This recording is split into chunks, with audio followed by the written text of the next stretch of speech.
ഇന്നത്തെ മിനി വ്ളോഗിലേക്ക് എല്ലാ കൂട്ടുകാർക്കും സ്വാഗതം. അപ്പോൾ ഇന്നിതാ നമുക്ക് കോൾ അടിച്ചിട്ടുണ്ട് കേട്ടോ. ഒരുപാട് കൂൺ കിട്ടിയിട്ടുണ്ട്. അപ്പോൾ നമ്മൾ രാവിലെ കിച്ചണിൽ വന്ന് ജനലിനുള്ളിൽ കൂടെ നോക്കിയപ്പോൾ ഇങ്ങനെ ചെറുതായിട്ട് ഇങ്ങനെ ഒരു വെള്ള കളർ കാണുന്നുണ്ട് കേട്ടോ. അപ്പോൾ ഞാൻ പോയി നോക്കിയപ്പോൾ ഇതാ ഇഷ്ടംപോലെ കൂനുണ്ട്. അങ്ങനെ കൂനൊക്കെ പറിച്ചെടുത്തു. കൂൺ പറിക്കുമ്പോൾ മിണ്ടാതെ പറിക്കണം എന്ന് പറയും, സംസാരിക്കാതെ പറിക്കണം എന്ന് പറയും. എന്നാലുള്ളൂ അടുത്ത വർഷം ആ ഒരു സ്ഥലത്ത് ഇതേപോലെ കൂനുണ്ടാവും എന്നൊക്കെ പറയണ കേൾക്കട്ടോ. എനിക്കറിയില്ല, പഴമക്കാരങ്ങനെ പറയണ കേട്ടിട്ടുണ്ട്. അങ്ങനെ തന്നെ ഞാൻ കൂനൊക്കെ പറിച്ചെടുത്തിട്ടുണ്ട്. പിന്നെ ഇത് കുക്ക് ചെയ്യുന്ന വീഡിയോ നമ്മളെ ചാനലിലുണ്ട് കേട്ടോ. അപ്പോൾ കാണാൻ താല്പര്യമുള്ള കൂട്ടുകാരെ ഒന്ന് കണ്ടു നോക്കുകൊണ്ട് കുക്ക് ചെയ്യണതും ക്ലീൻ ചെയ്യണതും ഒക്കെ നമ്മളെ ചാനലിൽ ഇട്ടിട്ടുണ്ട് ഞാൻ. പിന്നെ എല്ലാ കൂനും ഒന്നും അങ്ങനെ ഭക്ഷ്യയോഗ്യമല്ല കേട്ടോ, വിഷമുള്ള കൂനും ഉണ്ട്. അപ്പോൾ നോക്കിയിട്ട് എടുത്താൽ മതി.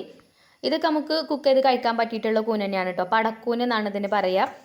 അങ്ങനെ നല്ല ഈസി ആയിട്ടുള്ളൊരു മെത്തേഡിലാണ് കേട്ടോ ഞാനിത് പിന്നെ ക്ലീൻ ചെയ്യുന്നത് കാണിക്കുന്നത്. ഇതാ ഇതുപോലെ നല്ല ഈസി ആയിട്ട് നമുക്കിത് ക്ലീൻ ചെയ്തെടുക്കാൻ പറ്റും. അതിൻ്റെ ആ പുറം തൊലിയൊക്കെ കളയണം. അപ്പോൾ വീഡിയോ ഇഷ്ടപ്പെട്ടാൽ ലൈക്ക്